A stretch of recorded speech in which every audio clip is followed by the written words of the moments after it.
బాలీవుడ్ ప్రముఖ హీరో సైఫ్ అలీ ఖాన్ పై జరిగిన దాడి ఇండస్ట్రీలోనే కాదు దేశవ్యాప్తంగా ప్రజలను ఆశ్చర్యానికి గురిచేసింది. రాత్రి 2:30 గంటల ప్రాంతంలో దుండగుడు సైఫ్ అలీ ఖాన్ ఇంట్లోకి చొరబడి అతనిపై కత్తితో దాడికి పాల్పడ్డారు. ఈ ఘటనలో సైఫ్కు 6 చోట్ల తీవ్ర గాయాలయ్యాయి. సైఫ్కు ముంబైలోని లీలావతి ఆసుపత్రిలో చికిత్స అందిస్తున్నారు. ఆయన ఆరోగ్యంపై అభిమానులు ఆందోళన చెందుతున్న నేపథ్యంలో వైద్యులు హెల్త్ బులెటిన్ విడుదల చేశారు. 6 కత్తిపోట్లలో 2 లోతైన తీవ్ర గాయాలని వైద్యులు ప్రకటించారు. మెడ, వెన్నెముకపై కత్తిపోట్లు లోతుగా దిగాయని వివరించారు. ప్రస్తుతం సైఫ్కు శస్త్రచికిత్స పూర్తయిందని, ప్రాణాపాయం ఏం లేదని వైద్యులు తెలిపారు. ఈ సందర్భంగా సైఫ్ అభిమానుల కోసం ఆయన బృందం అధికారిక ప్రకటన విడుదల చేసింది.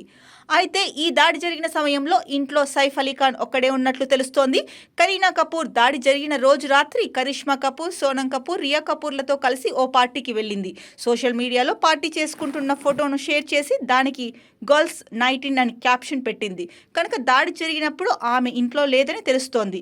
మరోవైపు నిందితుడి కోసం పోలీసులు గాలిస్తున్నారు. సైఫ్ అలీ ఖాన్ ఇల్లు, పరిసర ప్రాంతాల్లోని సీసీటీవీ ఫుటేజీలను పోలీసులు పరిశీలిస్తున్నారు.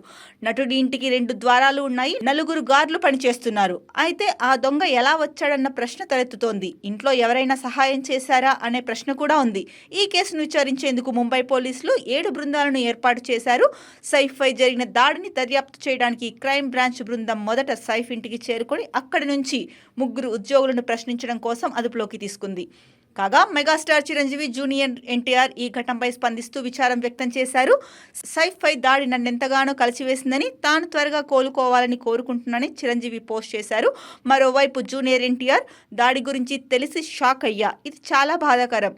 సైఫ్ అలీ ఖాన్ త్వరగా కోలుకోవాలని, క్షేమంగా తిరిగి రావాలని కోరుకుంటున్నా అని తెలిపారు. కాగా సైఫ్ పై జరిగిన దాడిపై కరీనా కపూర్ టీం స్పందించింది. ఇంట్లోకి దొంగతనానికి చొరబడిన వ్యక్తి సైఫ్ అలీ ఖాన్ పై దాడి చేశారు. ప్రస్తుతం సైఫ్ హాస్పిటల్లో ఉన్నారు. ఇటువంటి పరిస్థితుల్లో మీడియా, అభిమానులు సంయమనం పాటించాలని అభ్యర్థిస్తున్నాం. ఈ ఘటనపై సమాచారాన్ని ఎప్పటికప్పుడు అందిస్తామని టీం వెల్లడించింది.